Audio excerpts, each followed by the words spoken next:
Bueno,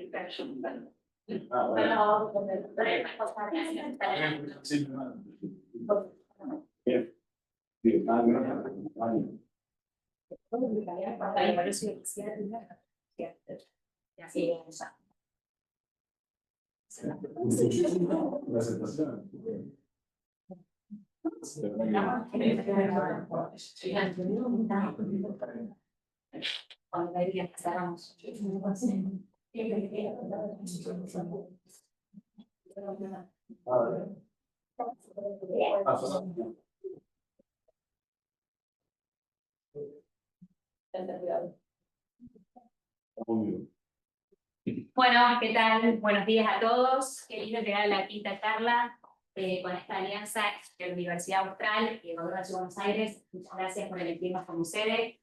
Y quien les habla, bienvenidos a todos. Belén Aliciardi, coordinadora de maestría en Política, Derecho y Gestión Ambiental de la Universidad. De hecho, le voy a decir a los alumnos que bajen, porque estamos cursando justo hoy el lunes. Y bueno, siempre nosotros de la universidad incentivamos y promovemos también desde la diplomatura en la innovación y economía circular de 4 unidades académicas, justamente encontrar estos espacios de debate, sinergia y alianzas entre gobiernos y la academia. Así que muchas gracias. Academia y un poco más. Totalmente, y hoy un montón de emprendedores, un montón de empresas. Justo hablando de eso, le comentaba recién a Marina que aparte me toca de cerca de sostenibilidad del Parque Empresarial Austral, donde hay una convergencia entre científicos y emprendedores, empresarios que cruzan la calle desde la universidad al parque y hacen realidad en estos campos de economía circular como hoy. Así que felicitaciones a todos por emprender este camino, pensando siempre en disminuir el impacto, que eso es lo que buscamos justamente, y más en el momento donde lo necesitamos, de estar comprometidos y haciendo cosas concretas. Así que feliz el gobierno de la ciudad por recibir la señoría para los jóvenes. Gracias. Gracias por recibirnos más, por trabajar nosotros para esta agenda. Bueno, como saben, esta clase forma parte del ciclo. Creo que muchos participaron ya de anteriores. La idea de este año es para promover la innovación en la economía circular, tratando de impulsar otros principios de la economía circular que sean superadores del reciclaje, no por el reciclaje que no esté bueno y no lo apoyemos, sino porque creemos que la economía circular es mucho más, que hay muchas oportunidades de negocio y de desarrollo, explorando otro tipo de principios, como es la reparación, que ahora vamos a ver. También acá se nos juega que estamos combinando como dos de nuestros grandes prioridades de este año, que son la innovación en la economía circular y el desarrollo de capacidades, y brindar herramientas a los distintos actores, también de brindar espacios de encuentro para que podamos intercambiar opiniones, experiencias, conocer un poco más, y también conocer herramientas concretas a partir de los expertos que nos fueron dando en cada una de las clases, para que cada uno las pueda aplicar a sus negocios, a sus estudios, a lo que estén haciendo. Y bueno, también nosotros este año impulsamos mucho la reparación como política pública. Ahora después Angie, la gerente de desarrollo sustentable, les va a contar un poco el programa que tenemos de reparación. Pero bueno, justo acá mezclamos como dos de nuestras grandes prioridades, y así que estamos muy contentos. Gracias a todos por seguir participando, y bueno, espero que les guste esta clase. Con Aníbal les va a contar un poco más de qué va. Muchas gracias a todos, gracias Austral. Veo varias caras conocidas que vienen participando a lo largo del año, lo cual es bueno. También gente nueva que se fue sumando. Veremos si ya trabaja en la temática tanto reparación como factura. Pero creo que en esta oportunidad, ahí estoy viendo a André, nos está acompañando virtual desde Chile, André Enríquez. Es una persona que viene trabajando mucho así como contaba Belén, de los centros de innovación o formación, las dos cosas. Andrés viene trabajando a lo largo de Chile en varias regiones, varios centros más vinculados a la cuestión tecnológica y científica, pero la economía y la industria de Chile fueron encarando esos caminos. Eso va a estar en la primera parte, que va a ser una clase sobre reparación y remanufactura, desde qué es cada cosa, el recorrido, y luego casos concretos de André, que viene y nos trae desde Chile para tener otra mirada, referencia a los casos que vamos a tener. Un poco comentaba Marina, que va a estar Angie, del Club de Reparadores, Patagonia, y si me pone nombre, Alberto Edwin con PC Discount, que Es una pyme que carga un valor que queríamos incorporar, porque por lo general siempre trabajamos con grandes empresas, que está buenísimo, y el esfuerzo de una pyme que pueda tener certificaciones SIGA, ISO y que cumplan las normativas ambientales de calidad, me parece un esfuerzo en este contexto a tener en cuenta. Sobre todo es trabajar todo lo que es RAE, sin una ley nacional, pero aborda de una manera integral. Andrés, si me estás escuchando, puedes llamar a la cámara. Hola, te escucho perfectamente. Buenísimo. Eh, ¿Hacemos el pase ya directamente? Yo aquí estoy completamente listo. Listo. Cuando quieras empezar tu presentación y palabras de tu bienvenida. Buenísimo. Perfecto. Bueno, muchas gracias. Primero, muy buenos días a todos y a todas. Es un placer para mí poder estar acá y compartir con ustedes respecto de este tema que es bien apasionante de la remanufactura y la reparación, o la reparación y remanufactura. Yo lo escribí al revés, el orden acá en mi presentación, pero va a ser lo mismo, en definitiva. Y es apasionante porque antes de comenzar a proyectar, no piensan que no sé que no estoy proyectando, pero antes de comenzar a proyectar, es importante porque nos da cuenta de que la economía circular, que es donde se enmarca esta conversación, está más maduro que respecto a hace 5 o 6 años atrás, o incluso hace 7 u 8 cuando eh, partíamos gran parte de nuestras conversaciones. ¿Por qué demuestra madurez? Porque ya nos interesa menos hablar de economía circular en general y nos interesa mucho más hablar de temas específicos dentro de la economía circular que la hacen realidad. Y parte de eso es la remanufactura y la reparación. Entonces quiere decir que estamos abordando desafíos más profundos de la circularidad, con lo que eso también significa en términos de conocimiento, en términos de barreras y de necesidades de habilitantes para que esto suceda. Así que eh, agradecerles la invitación primero y vamos a lo que nos han invitado, que es hablar sobre remanufactura y reparación. Si ustedes me pudieran indicar si están viendo la presentación. Está perfecto, Andrés. Perfecto. Entonces, lo primero, le puse una pequeña bajada a esta historia que es de la nostalgia a una necesidad estratégica. Y esto tiene que ver mucho con que la remanufactura y la reparación no son elementos nuevos en nuestras sociedades ni en el mundo. ¿Ya? No nacieron con la economía circular y probablemente no van a desaparecer aunque la economía circular pierda fuerza o ya no se hable tanto de ella. Pero lo que sí cambia probablemente es que hemos pasado se ha pasado un momento de nostalgia de mirar cómo ciertas funciones, sobre todo en la reparación, pertenecían a una sociedad que parece que hemos dejado atrás, versus una necesidad estratégica para el futuro de las economías, probablemente, y ciertamente para algunos tipos de industrias y negocios. Entonces, voy a tratar de abordar esta bajada en toda la presentación.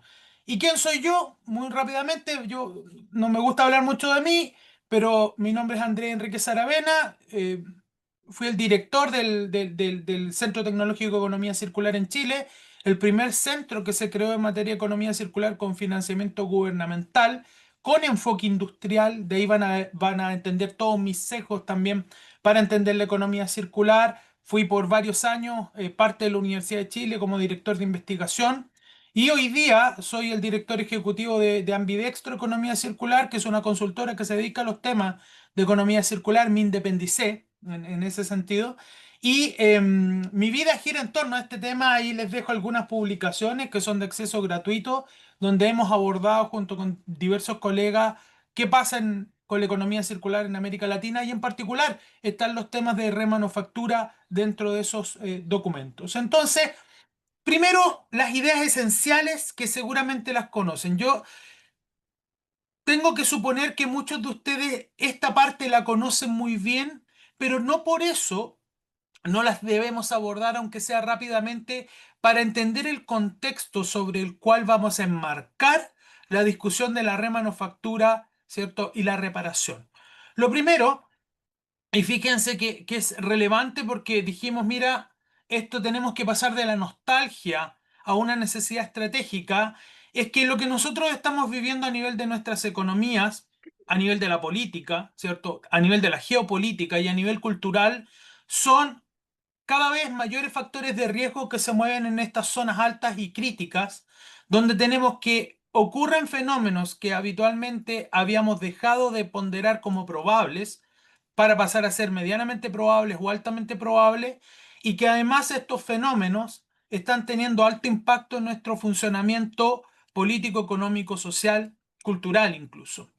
Eh, no es difícil que lo comprendamos inmediatamente que el COVID y todo lo que fue la pandemia modificó, y aunque parece ya bastante atrás en términos de los años, modificó gran parte de las conversaciones en torno, por ejemplo, al abastecimiento de materias primas, al abastecimiento de recursos como, por ejemplo, partes y piezas que se requieren para la reparación y la remanufactura a nivel global. Esto mismo modificó todas las cadenas de logística. Se hizo también evidente las complejidades de la logística inversa a nivel global y un conjunto de factores que van más allá de lo meramente sanitario, que fue sin duda lo más importante. Si tomo este ejemplo y le sumo los conflictos internacionales en términos de guerra, si le sumo la tensión creciente de los precios de las materias primas, tenemos un conjunto de factores, y estoy nombrando solo tres, que hoy día están afectando la forma y el fondo en que el diseño de las estrategias empresariales y también de las políticas económicas nacionales están siendo cuestionadas o enfrentadas. Y esto en nuestra mirada es muy relevante. La economía circular, que es donde vamos a enmarcar la conversación, es economía. Y por lo tanto, si no entendemos cómo funciona una economía, malamente podemos aplicar economía circular. Y esto es una condición de base que muchas veces en los discursos y en ciertos textos se olvida. Es como si la economía circular navegara más allá de lo que está sucediendo en la realidad. Y eso no puede suceder. La economía circular solo funciona si hay una economía que funcione. Y por lo tanto, una economía, y esto no lo descubre la economía circular, está expuesta a un conjunto de factores endógenos de su propio país como exógenos también. Y esto lo puedo escalar a nivel de industrias, ¿ya? Para hacerlo más específico, como a nivel de país. Entonces, estos factores críticos, ¿ya? Están hoy día presentes en el diseño de las estrategias, y obviamente que uno de los cambios más grandes que se dan es que incorporamos a estos factores de riesgo global elementos que hace 20 o 30 años no se consideraban en las estrategias corporativas, como por ejemplo los eventos climáticos extremos, la pérdida de biodiversidad, ¿cierto? Los cambios en los ecosistemas naturales y la pérdida de recursos naturales. Entonces, ¿qué es lo que sucede? ¿Qué es lo que vemos acá? Es que si bien en los próximos 2 años uno ve como principales temas de los altos ejecutivos o de a nivel global la desinformación, los eventos climáticos como ejes fundamentales, a la proyección a 10 años todo gira en torno a elementos relacionados con medio ambiente, biodiversidad, ¿cierto? Cambio climático, etcétera. Y quiero darles este enfoque, porque sé que probablemente muchos y muchas de ustedes tienen un enfoque fuerte en materia medioambiental y esto lo entienden perfectamente. Pero aquellos que venimos del área de la economía y la administración, sigue siendo un elemento que recién se está incorporando, incluso en la formación académica de nivel de pregrado y posgrado de estas áreas. El que estudia medio ambiente conoce el tema. El que estudia administración y el que estudia economía probablemente va a enfrentarse a este tema recién las nuevas generaciones. Los que se formaron en administración y economía en los últimos 30 o 40 años, este tema no era parte de la formación. Y por lo tanto, formamos ejecutivos y ejecutivas de empresas que no tenían este conocimiento y que lo están incorporando. Pero además, desde la estrategia empresarial, tampoco era una condición sine qua non hablar de esto. Los voy a llevar a un autor que es clásico en esta materia, a pesar de que después se recicló, vamos a utilizar un concepto propio de nuestra conversación, o avanzó, que fue Michael Porter. Cuando Michael Porter plantea la competitividad, dice, una empresa es competitiva si logra retornos superiores al promedio de su industria. Y esa era la definición de competitividad. ¿Y cómo lograba competitividad? Decía, bueno, usted tiene que aprender cómo funciona esa industria. Nos enseñó el diamante de las cinco fuerzas y tratábamos de entender cómo se modelaba y cómo diseñábamos estrategias para eso. Pero nunca estaba en ninguna teoría de la gestión estratégica, en ninguna, el factor medioambiental, ni el impacto ida y vuelta, porque ahora entendemos que tanto afectamos como también nos vemos afectados como empresas. Ya no es solamente la cuestión de tengo una obligación con materias de regulación medioambiental, sino que también la conversación gira en torno a cómo esto va a afectar la implementación de la estrategia de la empresa que habitualmente no considera estos vectores. Entonces, la discusión es mucho más rica hoy día, mucho más profunda, mucho más compleja. Con esto no estoy diciendo que todos lo tengan incorporado y que estamos en el mejor momento de la historia. No, estamos lejos, pero cuando comienzan a salir reportes como estos del Foro Económico Mundial que incorporan esta discusión, créanme que es un cambio en el juego que habitualmente hemos tenido. Y de hecho, entenderlo sistémicamente, esta relación incluso es más rica. Porque es evidente, y ya salvo que usted no lo considere nomás y no quiera ver la evidencia, es evidente que tenemos el cambio climático encima, una serie de efectos. Es evidente que somos 8.000 o más de 8.000 millones de personas en el mundo y eso genera presión por más servicios, por más productos y por lo tanto, frente a un planeta que es finito en todos sus bordes y una población que crece y que recién se logra estabilizar hacia finales de este siglo, es evidente que tenemos un desafío global importante, ¿ya? Nuestros países en particular, desde América Latina, pero también a nivel global. Por otro lado, toda la evidencia que te muestra y que el Centro de Resiliencia de Estocolmo te va mostrando estos cruces de borde que estamos efectuando por la acción humana, bueno, tienen que ver los datos habíamos cruzado 3, 4, 6 independiente de que el número de bordes también se amplió. Pero lo que estamos diciendo es que nuestra acción, individual o colectiva, ¿cierto? Individual, empresarial, gubernamental, tiene efectos sobre el planeta en el que vivimos y por lo tanto tiene efectos sobre nosotros mismos.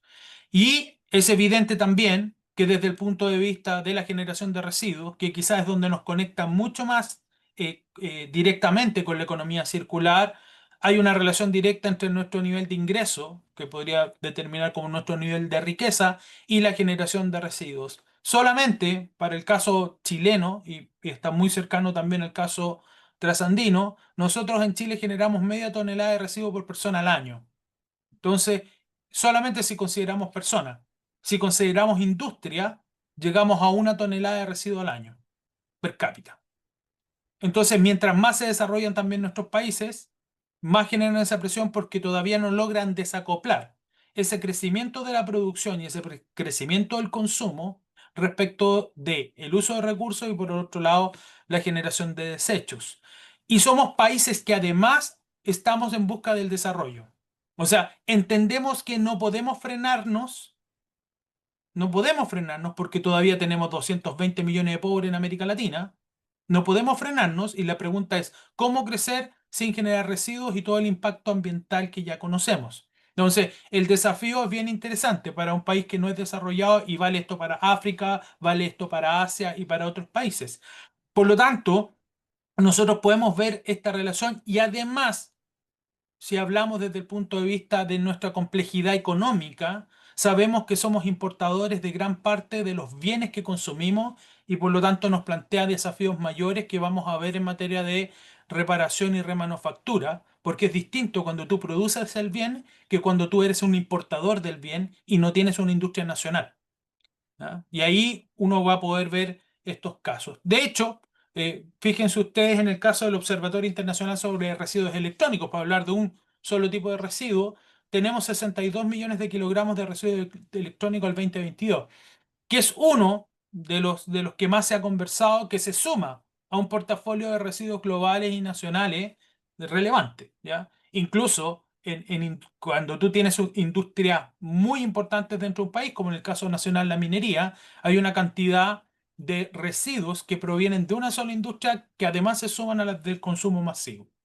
Y para que ustedes puedan ver datos de correlaciones, el uso de recursos y el desarrollo económico obviamente también está relacionado. Mientras más nosotros crecemos, más recursos ocupamos y es una obviedad, pero es importante mencionarlo desde el punto de vista de estos datos. Y hace muy poco, el Circularity Gap Report para América Latina, que da una mirada general, no nos permite entrar en las profundidades de cada uno de nuestros países y quizás en los detalles que nos permiten tomar decisiones, sí nos pone en evidencia lo que sabemos, ¿cierto? Primero, somos países centralizados en la exportación de materias primas, somos países de baja manufactura y somos países que en ese proceso también no somos muy eficientes, tanto en el uso de los recursos como en la gestión de los residuos, sobre todo en lo que es la prevención en la generación de los residuos. Entonces, sin entrar en detalles del reporte, que es una herramienta valiosa para nosotros, nos da una mirada de lo que se supone que ya sabemos, pero que reafirma la necesidad de buscar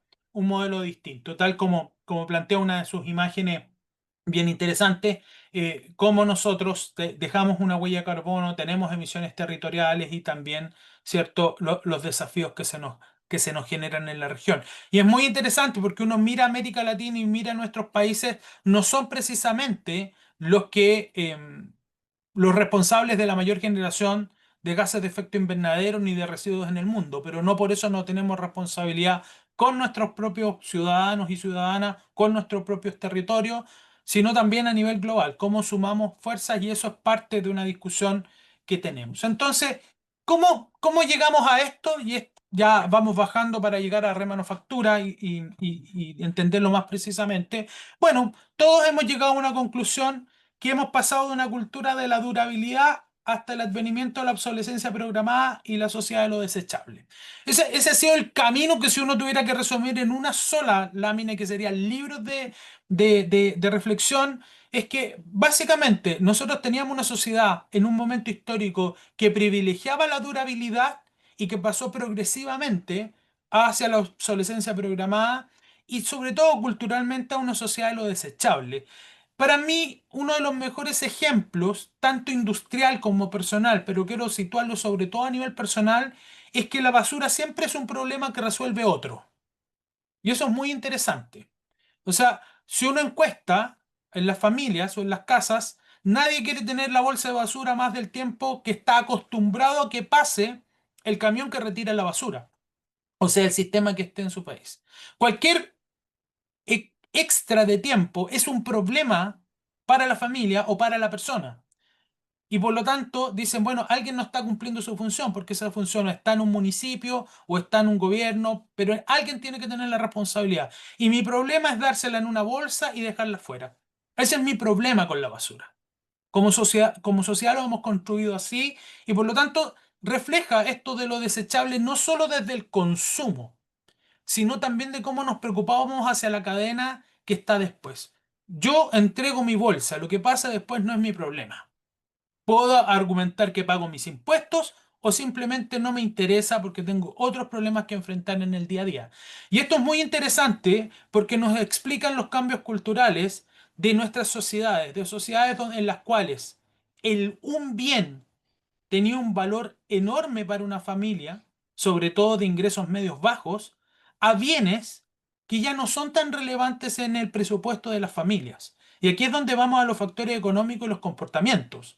O sea, hace 40 o 30 años y todavía podemos encontrar que cuando se tenían familias de 6 7 hijos, de que la ropa entre los hijos pasaba de uno a otro, cuando la familia no tenía los recursos suficientes.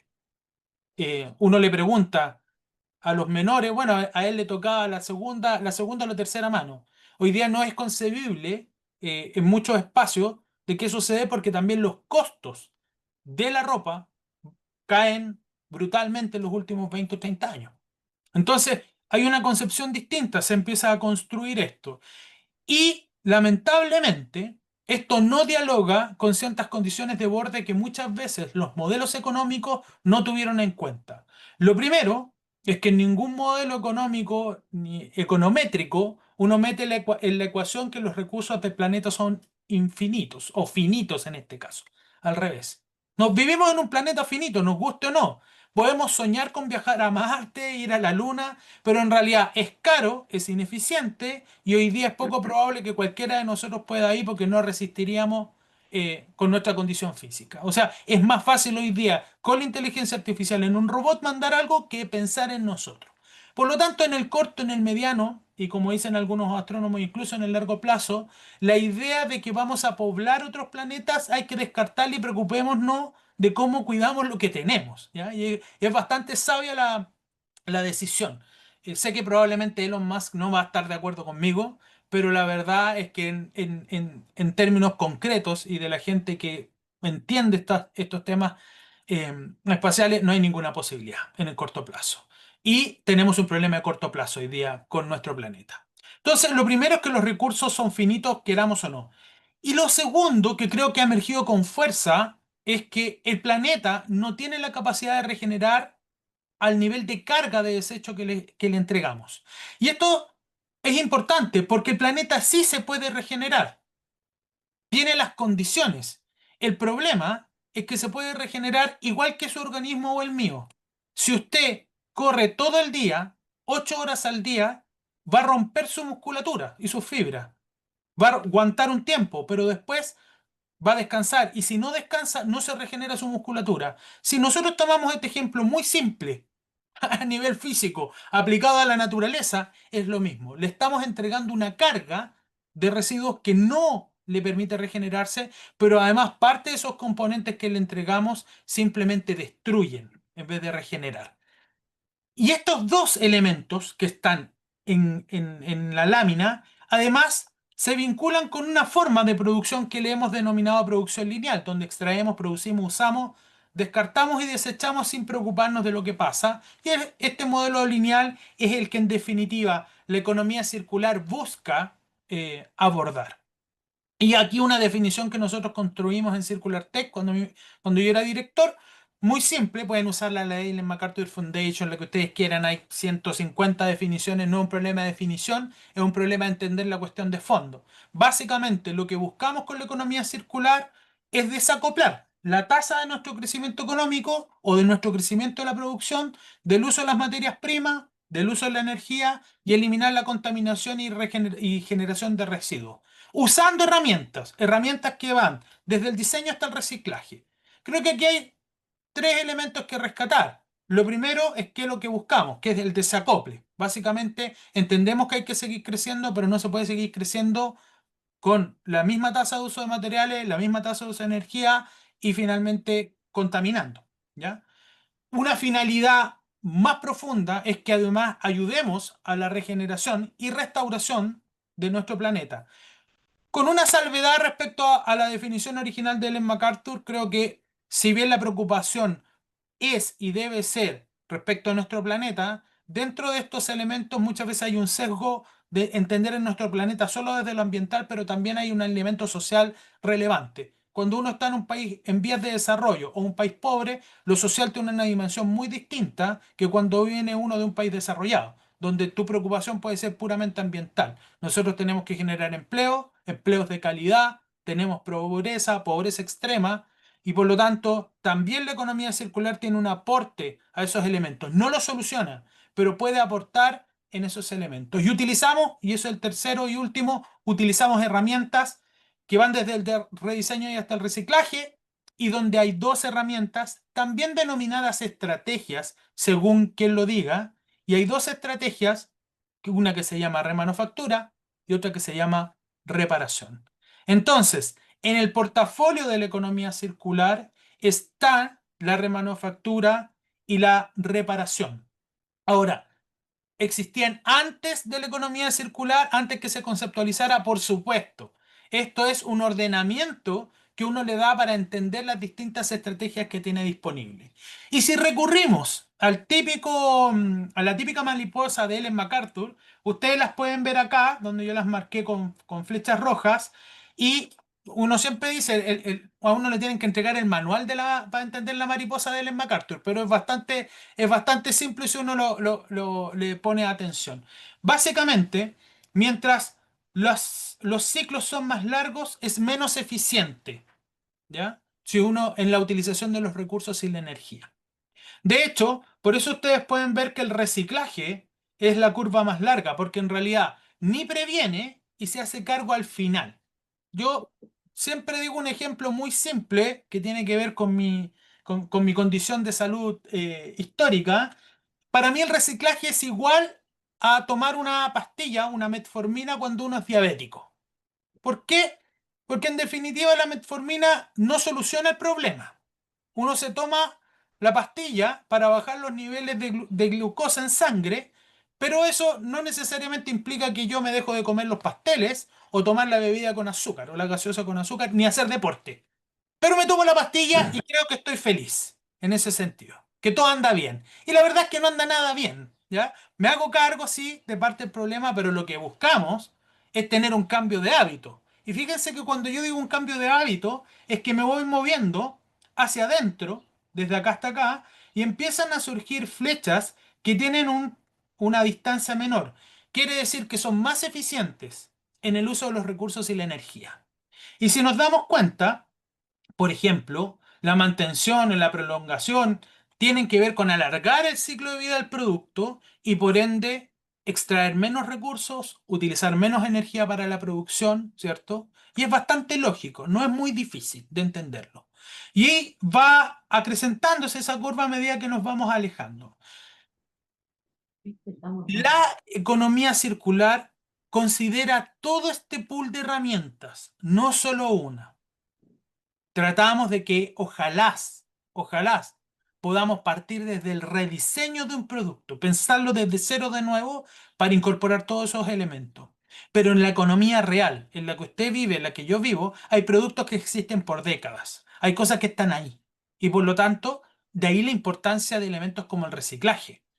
O sea, si yo no utilizo reciclaje, no voy a poder resolver problemas que tengo hoy día acumulados o que todavía están presentes por N factores.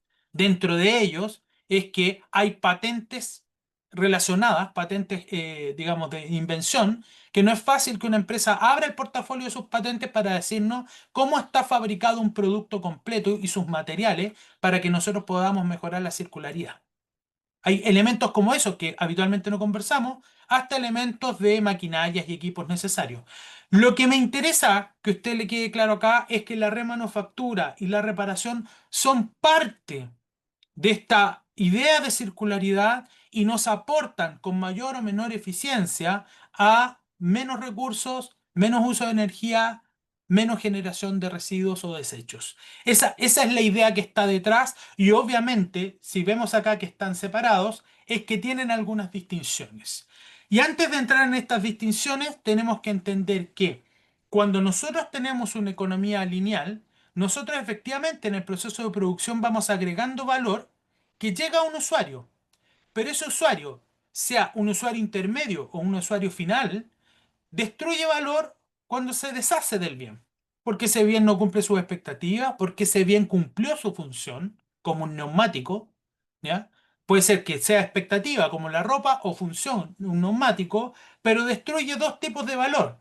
El valor intrínseco del bien, o sea, los materiales con los cuales está hecho y que podría volver al ciclo de la economía, pero hay uno segundo que hablamos poco que también destruye valor social. Muy simple, ni usted ni a mí nos gusta vivir cerca de donde está la basura. Pregúntele a cualquier persona si está de acuerdo que le instalen una planta de procesamiento de basura. Le va a decir que no, a pesar de que reconozca la importancia de gestionar la basura. Pero eso hay que moverlo a otro lado. Entonces, como hay que moverlo a otro lado, porque no va a quedar en el éter, ni en ningún lugar no físico, como hay que moverlo a otro lado, en el lugar donde se instala, sea con baja tecnología o con mucha tecnología, la basura, ese territorio donde se instala cae de valor, de metro cuadrado, y habitualmente esos espacios están habitados por las personas que tienen menos ingresos en nuestros países. Y de ahí se derivan problemas de salud, se derivan problemas de convivencia social, se derivan un conjunto de otros factores que no metemos en la calculadora social respecto del problema que generan los desechos en nuestros propios territorios. En el caso nacional de Chile, ustedes pueden googlear y ver el caso de Tarapacá con la basura textil proveniente de la ropa usada. En Chile le decimos ropa americana, ropa que se importa usada, y todo el problema social que hay en torno a los vertederos, específicamente de esa ropa. Véanlo porque van a entender cómo no solamente destruye el valor intrínseco del bien, sino que también destruye valor social en torno a lo que es la generación de residuos. Entonces, si queremos evitar esto, es que nosotros seguimos agregando valor por procesos de manufactura que llegan a nuestros clientes o usuarios, como usted le quiera denominar, en el proceso de preuso, en el uso, ya comienza también el derecho a reparar y mantener un producto. Después vamos a abordar esto para América Latina y en cada ámbito nosotros podemos ir circularizando recursos y energía. El reciclaje, la remanufactura, ¿cierto? La actualización, ¿cierto? La reutilización también, que es otro elemento. Entonces, la idea, aquí estamos transformando la, la mariposa de Ellen MacArthur en una pirámide para entender la agregación de valor en la producción de un producto y cómo podemos ir recuperando valor, pero también el rol que le puede competir a un usuario, sea ese usuario una empresa o sea usted o yo en la economía. Ahora, si lo quieren ver como tabla, hay un clásico paper de Reiki Hecker, este sí que es un clásico. Ustedes pueden ver cómo ordena estas R's de circularidad, que son estrategias de recuperación de valor, según él, donde podemos ver que lo menos circular de la economía circular es la recuperación y el reciclaje, que tiene que ver con la obtención de energía mediante la quema, o el reciclaje, que es tomar un producto, ¿cierto? Rescatar su materia prima y utilizarlo para otra actividad, pero sí ya en este espacio que es extender la vida útil del producto y sus partes, aparece la remanufactura y aparece la reparación. Entonces, me detengo aquí 2 segundos para que vayamos bajando a tierra. En el portafolio que usted tiene disponible para implementar estrategias de economía circular, cuando está pensando en cómo extender la vida del producto y las partes de un producto, usted ya tiene al menos 2 estrategias que son remanufactura y reparación. Y si se dan cuenta, la reparación tiene un nivel superior de circularidad que la remanufactura. Y vamos a entender por qué se da esta relación de diferencia, a pesar de que la remanufactura en la actualidad es un elemento mucho más industrial y tecnologizado que la reparación. Fíjense qué interesante, ¿ya? Pero sin embargo, en términos de circularidad, está por debajo debido a su consumo energético y su consumo de recursos. ¿Ya? Les di la respuesta inmediatamente. Pero aquí usted tiene todo el eje central y que probablemente es el core de la economía circular. Y la parte superior, la más difícil, la voy a resumir, es dejar de utilizar algún producto, componente o material, la ámbito superior, y rediseñar. Rediseñar es un proceso que requiere muchísimo tiempo, muchísimo trabajo, muchísima inversión, perdonen la adjetivación de esto, pero es una realidad. Si yo quiero cambiar, por ejemplo, la composición de materialidad de un neumático, son 120 materias primas aproximadamente que tiene un neumático y de esas fórmulas son distintas según si es Michelin, según si es Bridgestone, según todos los productores que hay de neumáticos. Y son parte de sus secretos industriales o de sus patentes. Por lo tanto, no es tan fácil pensar en este cambio inmediato y menos cuando tú tienes matricerías y procesos productivos adaptados para producir miles o millones de productos. Entonces, nosotros pensamos que esto es lo mejor, sí, pero como proceso probablemente nos va a llevar mucho más tiempo y hay muchos otros factores que podemos ver. Entonces, esta es la parte superior, esta es la parte central y la parte inferior de la circularidad. Ahora, como les dije, si hablamos de remanufactura y reparación, lo que buscamos es extender la vida útil de los productos y mantener, por lo tanto, la circularidad de las energías y los materiales. E incluso, si nosotros nos vamos al mundo del trabajo, es también mantener, ¿cierto?, la fuerza del trabajo que está vinculada y que se ha sido puesta en la circularidad. Es un poquito más complejo conceptualmente y creo que esto que está acá explica muy bien el rol. Entonces, ¿cuándo se da, si pensamos históricamente, este punto de inflexión que nos permite hoy día hablar de remanufactura y reparación? se lo tenemos que dar a nuestro gran gurú o guía de economía circular, que ha sido Walter Staller, que ha publicado una serie de libros y ejemplos e informes técnicos respecto a circularidad, pero él en particular en la década de los 70, específicamente en el 76, publica este informe que se llama The Potential for Sustaining Manpower for Energy y argumentó que extender la vida útil de bienes complejos, fíjense en esto, de bienes complejos como automóviles y edificios, representaba una sustitución de mano de obra por energía. O sea, básicamente lo que está diciendo, cuando nosotros alargamos la vida útil de ciertos productos complejos, nosotros somos más eficientes en el uso de los recursos y damos mano de obra, incluso para, o creamos mano de obra para, para la reparación y mantención. Esto es un cambio fundamental porque se pasa de lo conceptual a la evidencia. La gracia que ha tenido siempre Walter Staller es podernos entregar evidencia económica, financiera o de energía o de física respecto de cuál es el aporte que uno hace en materia de energía, recursos, desechos en los procesos productivos cuando incorpora circularidad, sea esto remanufactura, sea esto reparación. Y este punto de inflexión es clave. ¿Por qué? Porque como ustedes se dan cuenta, no fue ayer, fue hace bastantes décadas. Sin embargo, esto va a tomar fuerza recién en los últimos 10 años por cambios culturales importantes a nivel global que generan presiones políticas y que avanzamos hacia una preocupación más ambiental. Entonces, cuando hablamos de esta remanufactura y reparación, que no es tan nuevo, lo que tenemos que entender primero es qué estamos refiriéndonos con cada uno. Cuando estamos hablando de la reparación en particular, lo que estamos buscando es restaurar la funcionalidad de un producto que está dañado, estropeado, está defectuoso. Entonces, buscamos una segunda vida, buscamos extenderlo, ¿ya? Pero a diferencia de lo que es la remanufactura, la reparación es más bien una intervención reactiva y que es un fallo específico. O sea, es una intervención más bien pequeña. Y puse la imagen del reloj porque gran parte de nuestros abuelos, probablemente nuestros papás, tenían que reparar los relojes. Y había un mercado de reparación de los relojes. Pero el reloj se reparaba porque fallaba algo, fallaba la cuerda. Había que cambiar la cuerda del reloj. No se cambiaba el reloj, se cambiaba un componente. Algo pasaba con el reloj que se corría la hora, no sé cómo decirlo, pero básicamente era impreciso con la hora.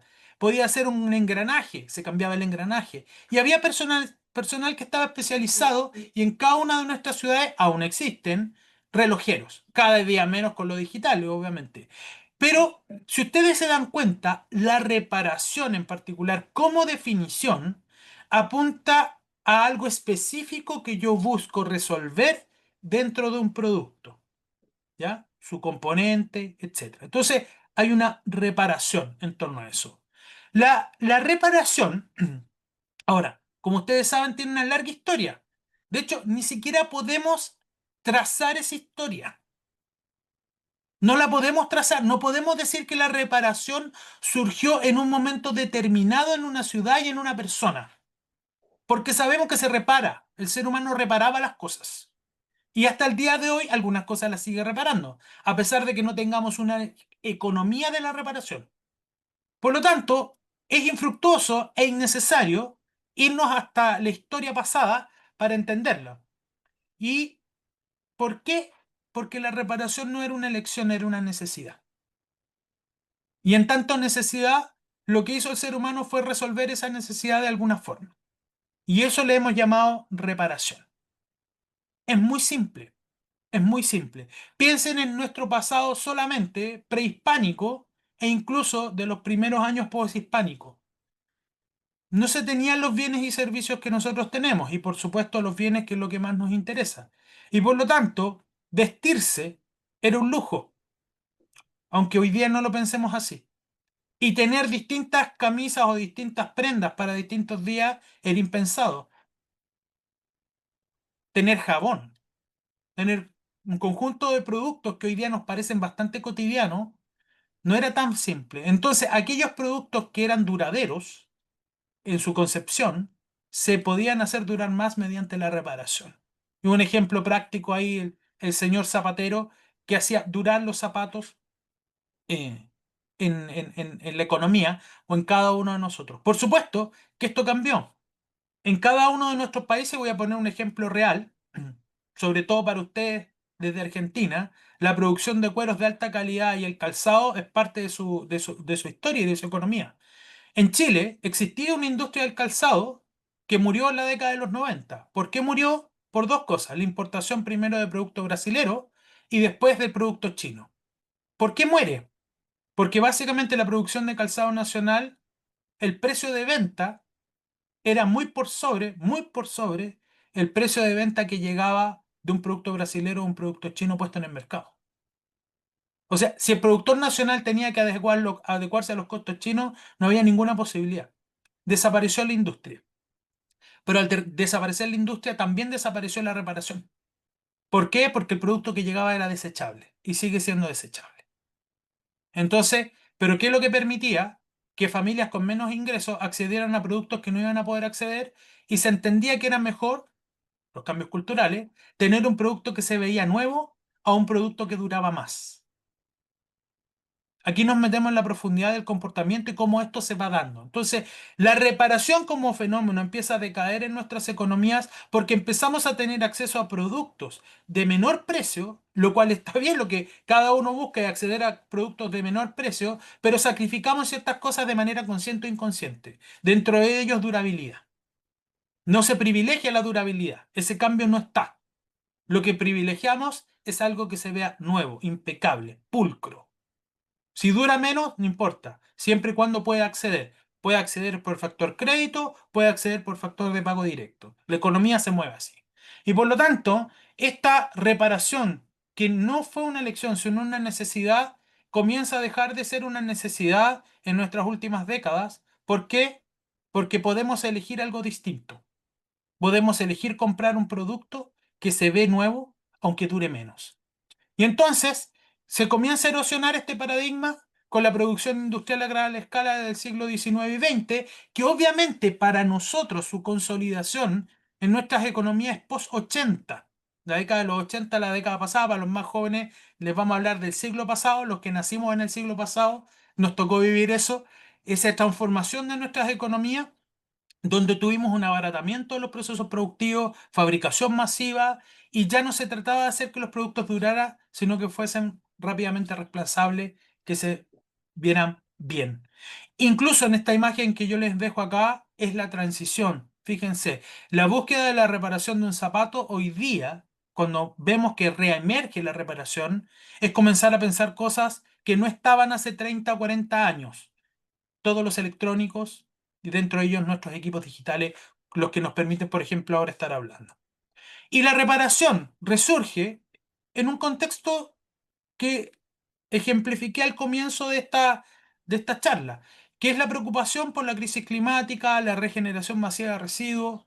Ya la reparación empieza a tener un valor no solo como nostalgia, sino como una decisión consciente y ética de personas, pero también desde el punto de vista de las empresas, de una decisión estratégica en algunos casos de la reparación, tanto en su relación con sus distintos grupos de interés, como también darse cuenta que la reparación le puede generar menores costos de producción y mayor eficiencia, sobre todo en contextos en los cuales las cadenas de suministro tienen una probabilidad de romperse. O sea, empezamos a sumar el cambio ético individual necesario, la presión necesaria, con elementos que te empiezas a dar cuenta como compañía, me salgo del individuo y me muevo a la compañía, que son relevantes para la estrategia. Y ahí es cuando comienza a cambiarnos algunas cosas en nuestra mente de tomar decisiones empresariales. Porque cuando tú te ves afectado y potencialmente estás enfrentando un riesgo, tú te lo empiezas a tomar en serio desde lo que es la toma de decisiones de la empresa. Entonces, este fenómeno, si bien todavía incipiente y más en América Latina, de consumo por reparación, empieza a tomar fuerza. Voy a hacer un pequeño paréntesis, sin embargo.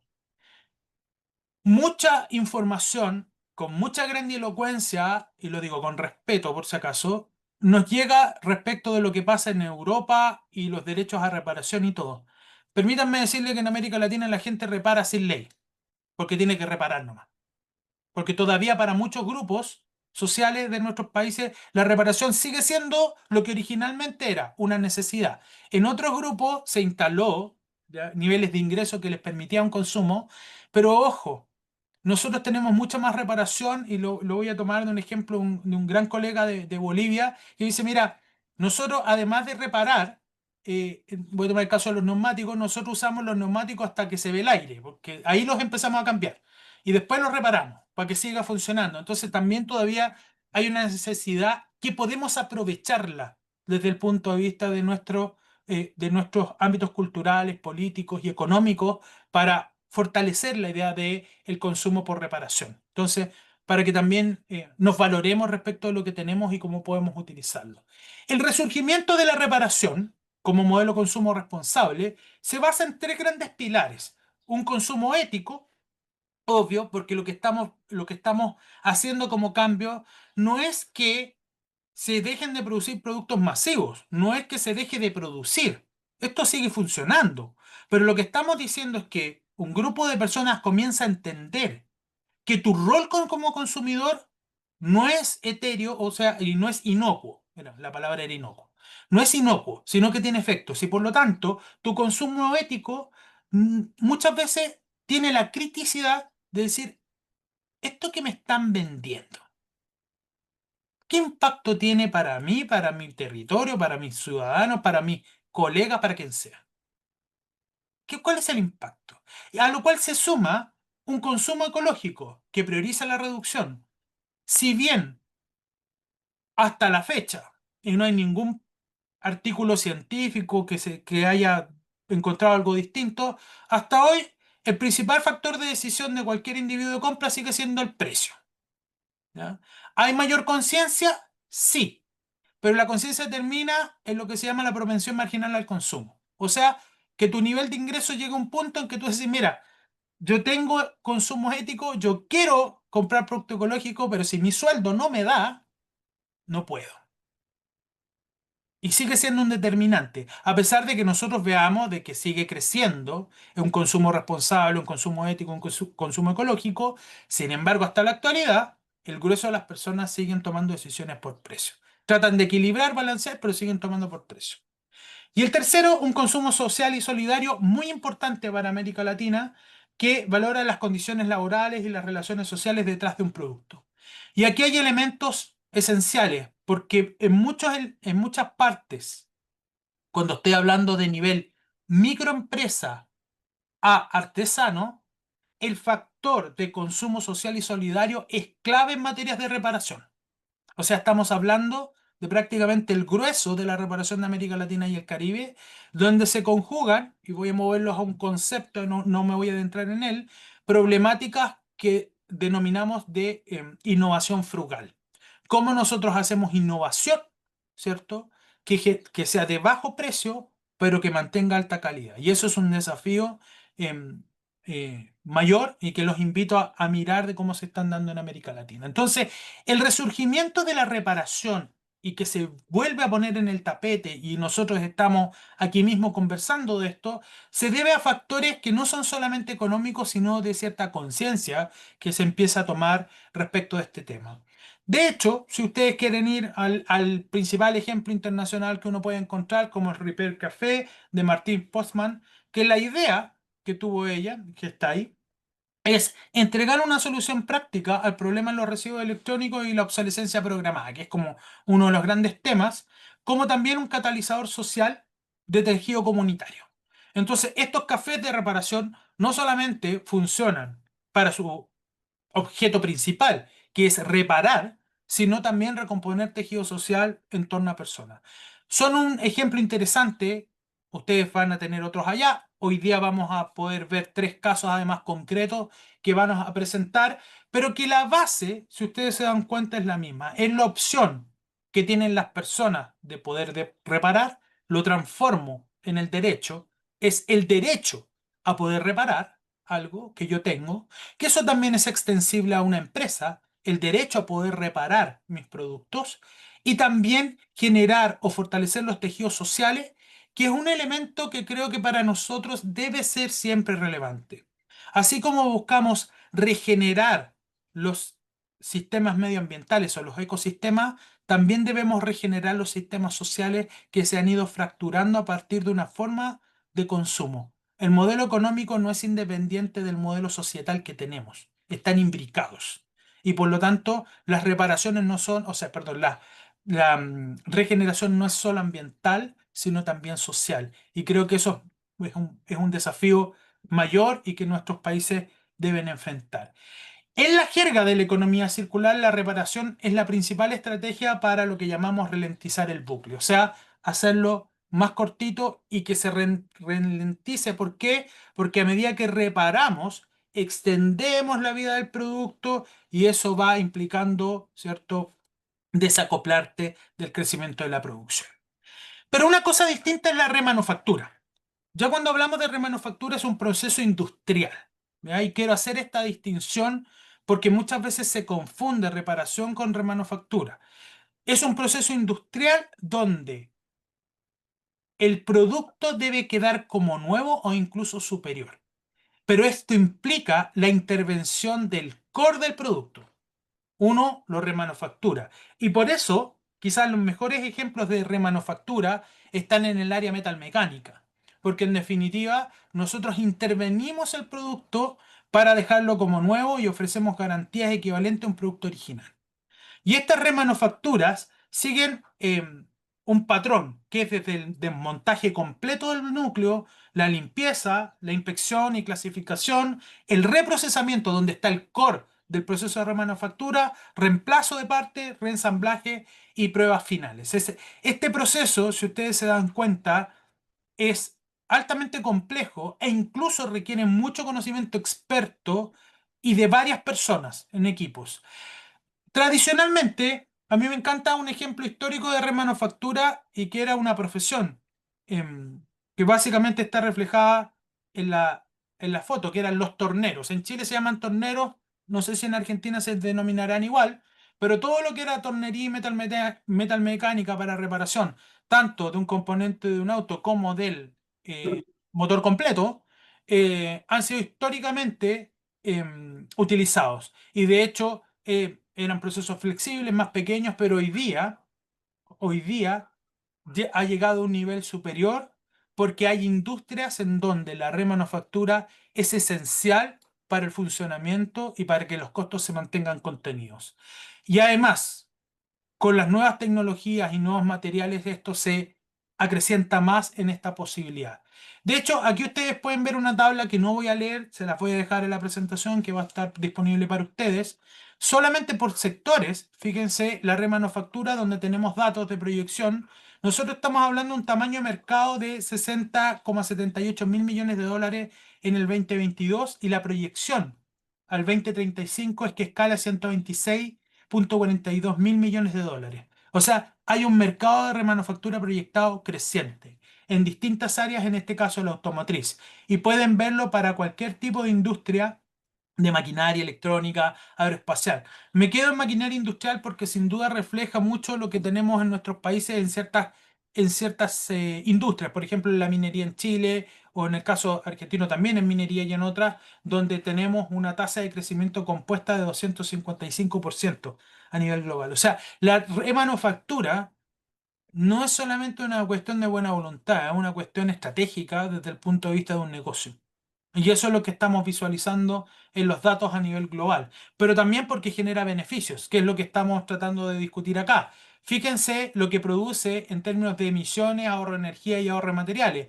Equipo pesado, por ejemplo Caterpillar, tiene un ahorro de materiales de 80 al 90%. De hecho, todo lo que significan Komatsu, Caterpillar y otras empresas que tienen todas áreas de remanufacturas para sus clientes, lo que hacen es reducir el uso de materiales para fabricar nuevas palas mecánicas, nuevos lo que sea que usted esté comprando, por la reparación y extender la vida útil. Ahí usted tiene datos concretos del aporte que la remanufactura puede generar en materia de emisiones, energía y ahorro de materiales. Alguien se podría preguntar por qué no mostró estos datos para el caso de la reparación. porque la reparación es mucho más atomizada y no tenemos datos todavía fieles, digamos, y que nos diga en general. Yo creo que se están construyendo, hay papers que ya los muestran, pero individualmente, son casos concretos. Además, los colegas que hoy día van a estar también presentarán sus aportes. Entonces, la diferencia es que mientras la reparación devuelve un producto a un estado funcional con garantía limitada, la remanufactura lo que hace es un proceso industrial de transformación, ¿ya? Que te entrega algo como nuevo. Siempre hay, y creo que es justo decirlo, colegas, siempre hay traslapes. Estas definiciones de economía circular entre remanufactura, reutilización y todo tienen puntos que se cruzan, ¿ya? Muchas veces es difícil diferenciar uno de otro, salvo cuando estamos hablando de reciclaje y remanufactura, es evidente que son distintos, pero en el espacio del ciclo de vida hay siempre ciertos traslapes conceptuales que no se preocupen. Lo más importante es que lo hagan, no si el concepto les queda bien. Muchas veces la discusión académica solo del concepto a mí me preocupa más que se haga. Si usted lo hace en su empresa, si usted lo impulsa desde el sector público, que se haga. En lo conceptual va a la cola del vagón. Ya tenemos marcos, pero de nada sirve tener todos estos conceptos si nadie hace la transformación. Y aquí una tabla que ustedes pueden utilizar para comparar los elementos. Por ejemplo, alcance, nivel de intervención, garantía esperada, retención de valor. Me quedo con el último, que es retención de valor. La reparación llega a tener una retención de valor media y la remanufactura una retención de valor alta. Sin embargo, si ustedes se dan cuenta, los niveles de intervención son distintos. La reparación es media-baja y en cambio la remanufactura es alta. Por ende, y aquí es cuando yo le explicaba, por ende, la remanufactura ocupa más energía y ocupa más material que la reparación. Y por eso es menos circular que la reparación. Increíblemente. Increíblemente, pero se debe siempre porque hay que medir. Y eso es lo que produce la remanufactura. Ahora, casos a considerar solo son ejemplos. Elegí muy pocos para que esto no sea una lluvia de ejemplos que me interesaba. Ustedes van a poder recorrer más ejemplos de reparación y remanufactura que tienen que entender primero que son modelos de negocio y que son un reto. Si uno se equivoca en la elección del modelo de negocio, uno quiebra la empresa. Y creo que muchas veces nos toca enfrentar esta conversación, sobre todo para quienes no tienen empresas, para quienes no son ejecutivos de una empresa, hay que tener cuidado y precaución de las afirmaciones que uno hace. Si uno se equivoca en el modelo de negocio, uno quiebra la empresa o a lo menos la mete en un problema soberbio. Y por lo tanto, si ustedes van a recomendar pasar a la remanufactura y la reparación, tienen que leer el negocio y conocerlo muy bien para que esto funcione. Si no, problema. Y recordemos que toda empresa, no importa si es circular o si no lo es, tiene que ser eficiente, tiene que entregar calidad, tiene que controlar sus costos y tiene un tema de reputación. Por lo tanto, son negocios. Y cada día cuando vemos en América Latina y conversamos con emprendimientos, por ejemplo, circulares, te dicen lo mismo. Mira, cuando yo partí hace 7 años, yo era puro impulso y pura inspiración. Hoy día sé que el balance me tiene que cuadrar, porque si no me cuadra, por más que tenga buenas intenciones, voy a tener que cerrar el negocio. Piensa en eso cuando estemos hablando de este tema. Entonces, no es una cuestión de filantropía, es respecto al futuro del negocio. Y estas empresas, que ustedes podrán tener una mirada distinta o no, están tratando de hacer ese esfuerzo en 4 modelos. Modelo circular, de extensión, de intensificaciones, desmaterialización, que son los clásicos modelos de economía circular. Hay más, colegas, no se preocupen. Eso se puede ver. Por ejemplo, en el área de los neumáticos, Caltire, una corporación internacional gigante, lo que hace es reducción de residuos y reciclaje de materiales mediante que la reparación de esos neumáticos. Ese neumático que usted ve ahí no es que esté desproporcionada a la foto. Ese es un neumático de camión minero. Cada neumático cuesta $1.000.000. Por lo tanto, mantener ese neumático en funcionamiento la mayor cantidad del tiempo posible, ¿cierto? No solamente es eficiente desde el punto de vista económico, sino que también genera impactos positivos. Porque además, los neumáticos que se utilizan en la minería, diferente a los que usted utiliza en su automóvil en la calle o el transporte público, utilizan materiales de alta calidad, tanto aceros especiales como los componentes que están en la aleación del caucho o la química del caucho. Por lo tanto, por un lado se pueden reparar recauchándolos, pero por otro también se pueden recuperar estos materiales y a nosotros nos tocó estar trabajando en un proyecto grande para reutilizar estos materiales que ingresen nuevamente a los procesos de producción de neumáticos cuando tienes una industria que está cercana. Ustedes van a poder encontrar muchos ejemplos de reparación, más a nivel social, más a nivel intermedio. Les dejo este ejemplo porque es trazable y en el cual a mí me ha tocado trabajar, donde podemos ver el cambio que se te genera en una industria. Porque ustedes no se imaginan, pero en el desierto de Atacama hay miles de neumáticos mineros fuera de uso. ¿Por qué? Porque hace 30 años no existía el concepto de economía circular y no existía esta idea de que tenemos que alargarle el ciclo de vida al producto y además tenemos que recuperar. Hoy día, claro, como al desierto no le importa a nadie, dice si en el desierto no hay nada, sí, en el desierto hay muchas cosas, no nos preocupamos. Pero hoy día, gracias a la ley de responsabilidad extendida a los productores, se ha dado un cambio fundamental en nuestros países, bueno, en Chile en particular, pero no solo eso, la industria minera se empezó a hacer cargo de sus neumáticos hace mucho tiempo. Segundo ejemplo, las bombas en el área de remanufactura, bombas de extracción de agua. Y aquí tienen datos concretos de Neptuno Pumps, es una empresa chilena, modelo en materia de economía circular, donde su modelo de negocio basado en remanufactura genera un 75% menos de desecho, consume 60% menos de energía, da 15% más de empleo y aumentó 25% más de venta respecto a las bombas de extracción importadas o que se producen nuevas cada vez. Ellos remanufacturan. Y hay todo un proceso científico e ingenieril detrás de la remanufactura de estas bombas. Es un ejemplo que ustedes lo pueden googlear, hay videos, hay de todo. Yo tengo la oportunidad de conocer a la empresa directamente, pero que les da una idea muy concreta de cómo la remanufactura funciona en temas industriales. Y si se quieren pegar el salto y cruzamos el charco del océano, tenemos en este caso, Renault con su Refactory, que también ha trabajado con Retrofit, Re-Energy, Recycle, Restart, que es otro nivel para la industria de los automóviles. Entonces, podríamos nombrar varios más, si alguien quiere de algún área en particular, lo podría tratar de recordar. Lo relevante es que la remanufactura está presente a nivel de la industria y la reparación está presente a nivel de la industria, pero sobre todo está presente en los bienes de consumo. En los bienes industriales está más presente la remanufactura. ¿Cuáles son las barreras y desafíos que están más allá de lo técnico en materia de remanufactura y reparación? Son varios. Primero, yo no voy a leer en los textos solamente los puntos en amarillo.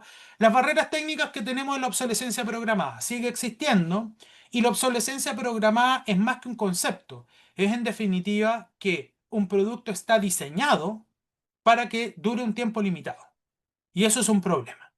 Y es un problema sobre todo cuando en nuestros países ese producto no se fabrica, porque no podemos intervenirlo. Además, sería ilegal hacer ingeniería inversa. Entonces, nosotros tenemos un problema de barrera técnica o obsolescencia programada. Segundo, diseño para la no reparación. Efectivamente, si nos damos cuenta, hoy día tenemos diseños que no permiten reparar. Cuando tú tienes que abrir el producto, lo tienes que romper la carcasa. Y a nadie quiere que le rompan la carcasa del producto. Entonces, ¿cómo lo hago de nuevo funcionar? No tengo diseños para la reparación.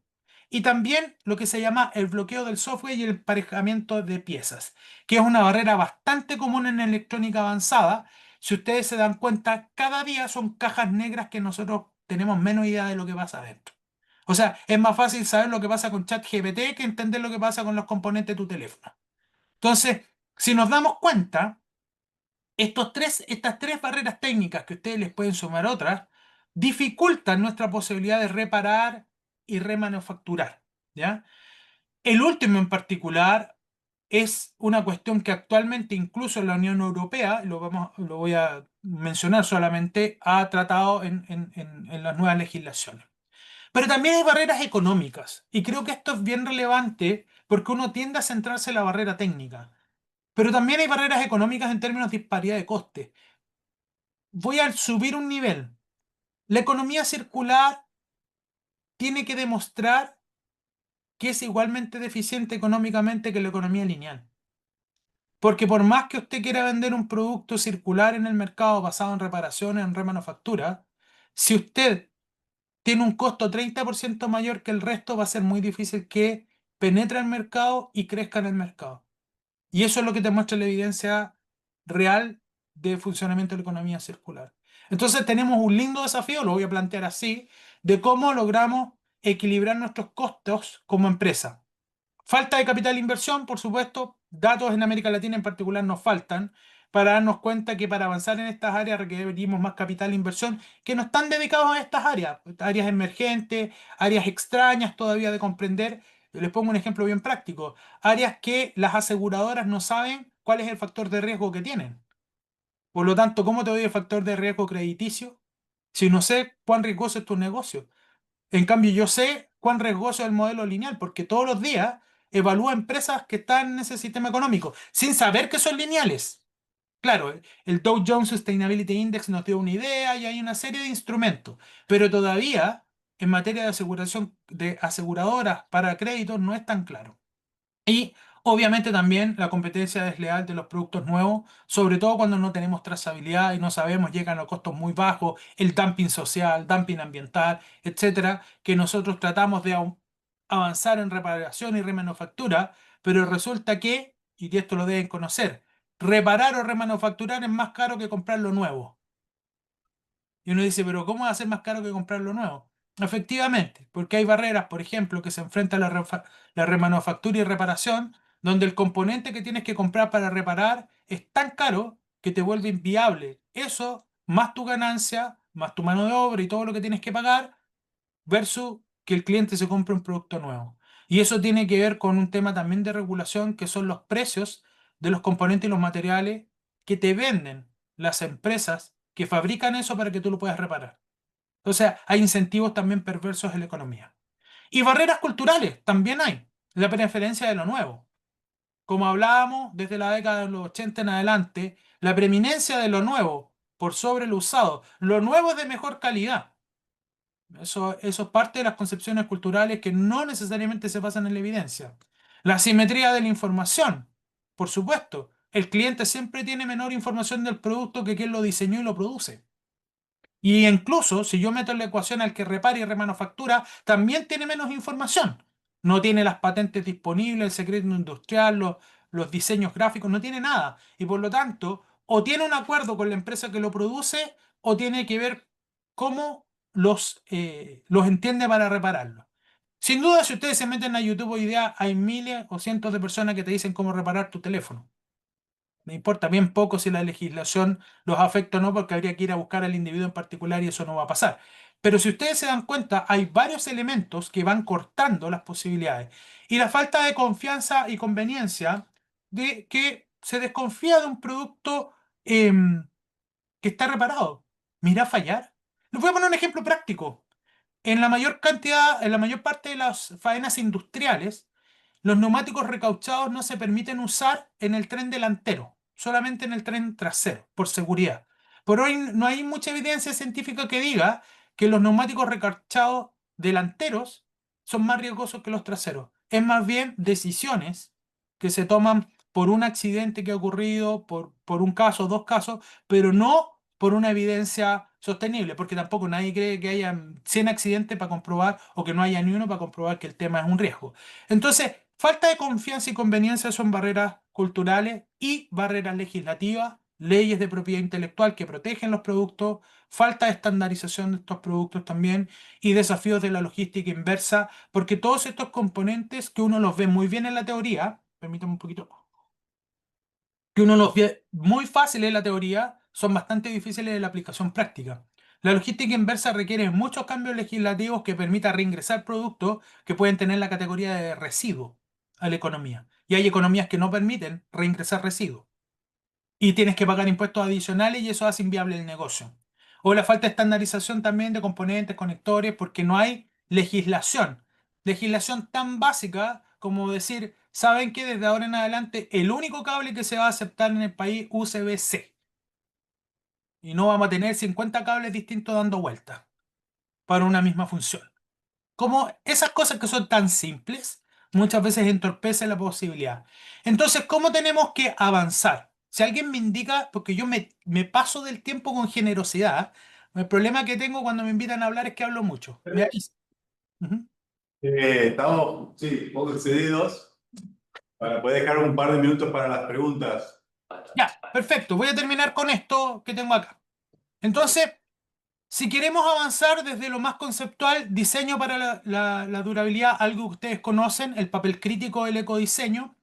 Ecodiseño que requiere fortalecer la formación a nivel universitario con carácter industrial, pensando en las nuevas tendencias del uso de inteligencia artificial, Internet de las cosas, impresión digital o 3D, una serie de factores que modifican la forma en que entendemos también el ecodiseño, para desmontar, para durabilidad y accesibilidad, uso de piezas estandarizadas intercambiables, selección de materiales también nuevos. Ahí ustedes tienen un ejemplo claro de todo lo que son los materiales ultralivianos, que se utiliza menos material y tienen el mismo comportamiento mecánico y también contaminan menos que los materiales pasados. Esto es química o ingeniería química avanzada y también obviamente transparencia de información. Hoy día, si usted pregunta, toma un producto cualquiera, dice de qué está hecho y pone el otro que es igual al lado, probablemente su composición química no es igual. Y si pone 100, ninguno coincida con el otro.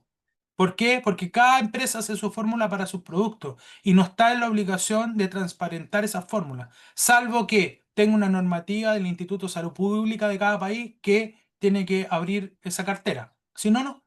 En la mayor parte de nuestros productos no sabemos de qué están compuestos finamente, por derechos adquiridos, etcétera, y eso dificulta.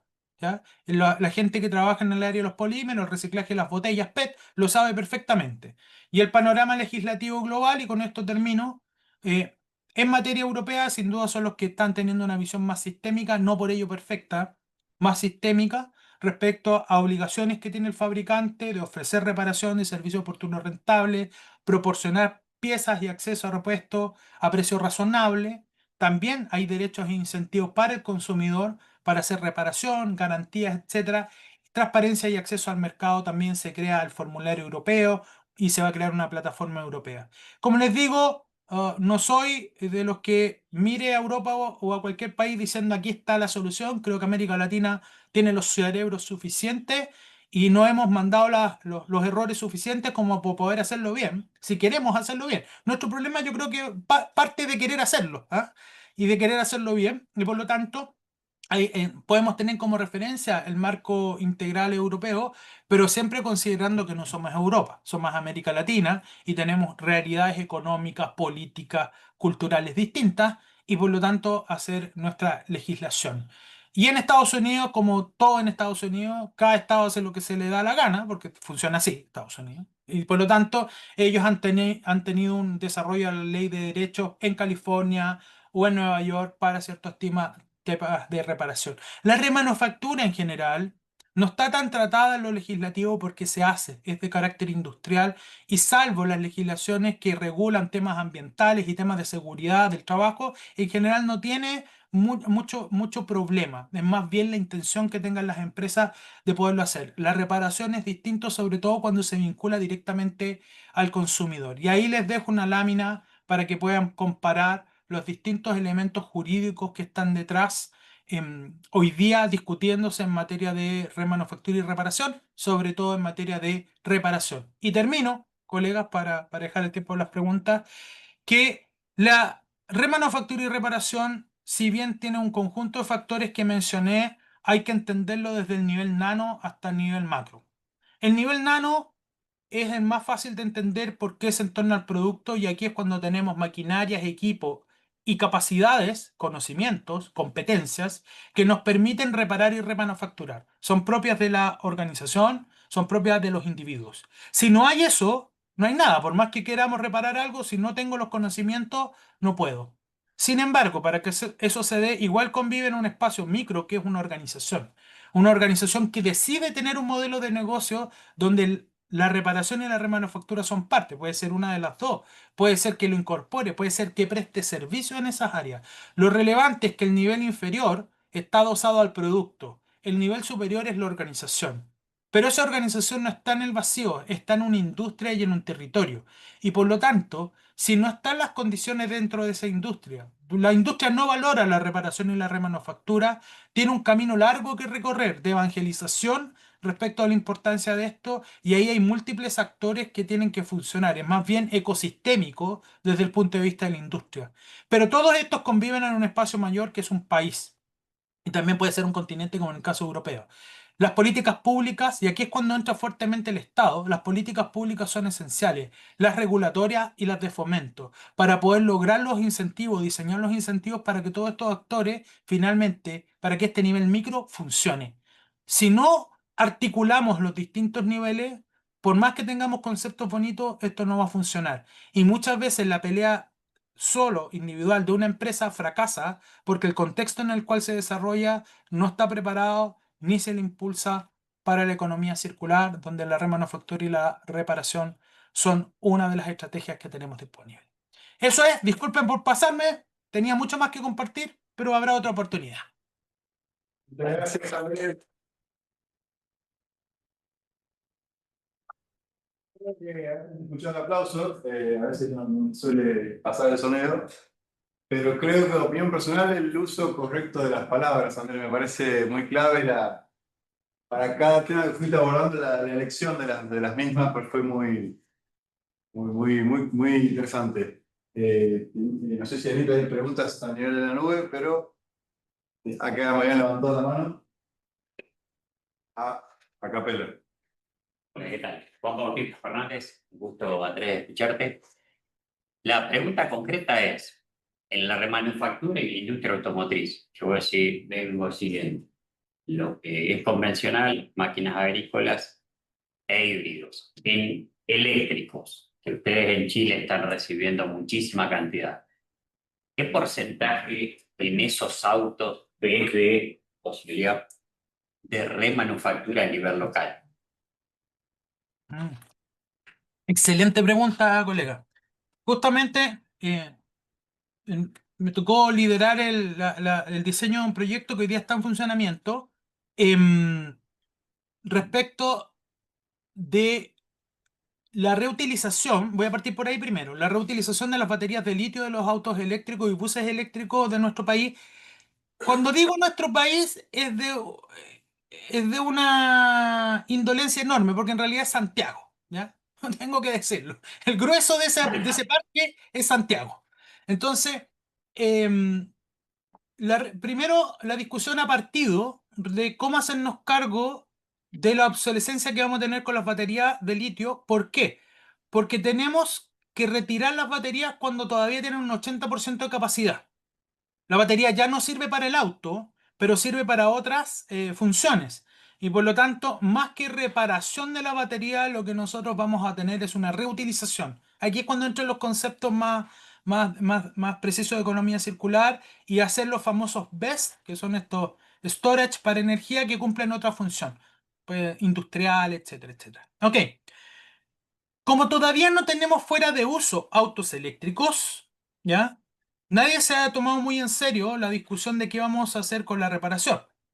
Pero sin duda, a medida que este parque automotriz se va volviendo más obsoleto o van pasando los años en los cuales va a salir de circulación, van a empezar a surgir la remanufactura, en particular de componentes de esos autos. Yo veo difícil mantener una... Primero, Chile no tiene una industria de producción de automóviles y por lo tanto lo que vamos a tener es remanufactura y reparación de estos autos a partir de o componentes que se fabriquen en Chile, poco probable, pero sobre todo de ciertos componentes específicos que se puedan fabricar acá, pero sobre todo hacerle las mantenciones y todo. Yo, honestamente, aún veo que esa discusión está absolutamente en verde en nuestro país, ¿ya? La preocupación ha sido baterías, no ha sido la remanufactura ni reparación de los autos. Además, porque tú debes saber que Chile abandonó hace muchas décadas la única industria que tenía en la producción de automóviles y es dependiente absolutamente de la importación de el auto y de sus partes y piezas. Y aquí solamente están los servicios de instalártelos. ¿Mm? No sé si respondí tu pregunta. Sí, gracias, Andrés. Le veis la manito de Sabrina, su apellido. Hola Andrés, Sabrina Rivero de Argentina.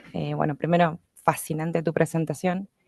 Y quería consultarte si con el tema de palas de aerogeneradores estamos en la misma situación que los BES y el litio. Bueno, O sea, en una el caso de reutilización, quiero decir, ¿no? Como esto de... sé que hay ensayos en Alemania sobre 4 procesos químicos que se están haciendo para reutilización, pero no sé en qué grado de avance estamos. Ujú. Ya. Muy, muy buena pregunta también, porque aquí está la historia B de la generación de energías renovables. La generación de energías renovables no necesariamente es circular, puede ser completamente lineal. Y una vez me tocó decirle me querían matar. Pero que es una realidad. Tú, una cosa es generar energías renovables que todos queremos una matriz más verde, pero otra cosa es que me llenes el país de residuos, ¿ya? Tanto con las baterías, tanto con las palas de los aerogeneradores o lo que tú vayas a utilizar. Eh, los paneles solares. 1 millón de paneles solares proyectados al 2030 en Chile fuera de uso. Fuera de uso que van. Adivinen dónde lo van a meter. En el desierto de Atacama, porque ahí está. Entonces, respondiendo a tu pregunta, em, el trabajo con el tema de los aerogeneradores se ha puesto recién serio en los últimos 5 años. Hasta antes de eso, lo único que tú observabas en la literatura y en los proyectos pilotos era la reutilización para utilizarlas en algo de construcción. ¿Ah? Típico como para cubrir un bicicletero, para cubrir un espacio. Pero la verdad es que hacer eso es como tratar de utilizar los neumáticos para cerrar las calles. O sea, no puedes, porque la cantidad de palas de aerogeneración son tan grandes que ese ejemplo piloto es solamente mostrar que se puede utilizar. En realidad, el desafío de las palas de aerogeneración tiene que ver con básicamente un reciclaje que rescate los elementos químicos de producción y vuelva al proceso de producción de pala. Y eso es lo que tú nombraste que se está haciendo en Alemania, también en Suecia, y si me lo permites, yo creo que se hace la mantención de las palas y todo, pero una vez que la pala entra fuera de uso, uno tiene que buscar la mejor forma de recuperar el material, sea que ese material se dirija a la misma industria de fabricación de palas o que le busquemos alternativas por simbiosis industrial hacia otros lugares. De caso contrario, nos vamos a quedar con bonitos proyectos pilotos de utilización de estas palas en algo, pero en la práctica los volúmenes son tan grandes que lo que tenemos que hacer es rescatar la materia prima cuando ya no logras alargar más el ciclo de vida de ese producto. Recuerden que el ciclo de vida del producto se puede romper por por 3 factores. El primero es evidente, una falla en el componente, que lo hace irreparable. Se quebró la pala, ¿cierto? Es como lógico, o sea, quebró, no la puedo reparar. Lo segundo es que, y a veces se nos olvida, y esto es aplicable sobre todo a los paneles solares, por ejemplo, que cada año o cada cierto ciclo de años hay una nueva tecnología que es más eficiente que la anterior. Y por lo tanto lo que conviene es cambiarla, porque a los que generan energía lo que buscan es el menor costo, porque los costos de la energía, ¿cierto? Se transan en un mercado que es abierto, habitualmente. Entonces, hay un reemplazo de la pala, aunque no haya cumplido su ciclo de vida o de un panel solar, simplemente porque el costo de incorporar uno nuevo y lo que yo hago como cálculo de la TIR de ese producto me es favorable y lo cambio. No es que esté malo, simplemente el nuevo es mucho más eficiente.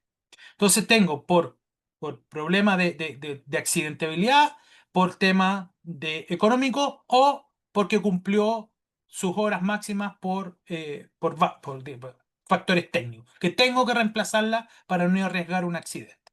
Entonces, cuando tú tienes en consideración esos 3 elementos, tú te das cuenta que siempre va a llegar un momento en que vas a tener que hacer recuperación de materialidad de ese producto. La pregunta es, ¿cómo hacemos una recuperación para productos que tienen una escala enorme? Y ese es el caso de las palas aerogeneradoras, ese es el caso de los paneles fotovoltaicos. Y el desafío, si me lo permite, colega, es cómo avanzamos en esa ciencia aplicada para recuperar.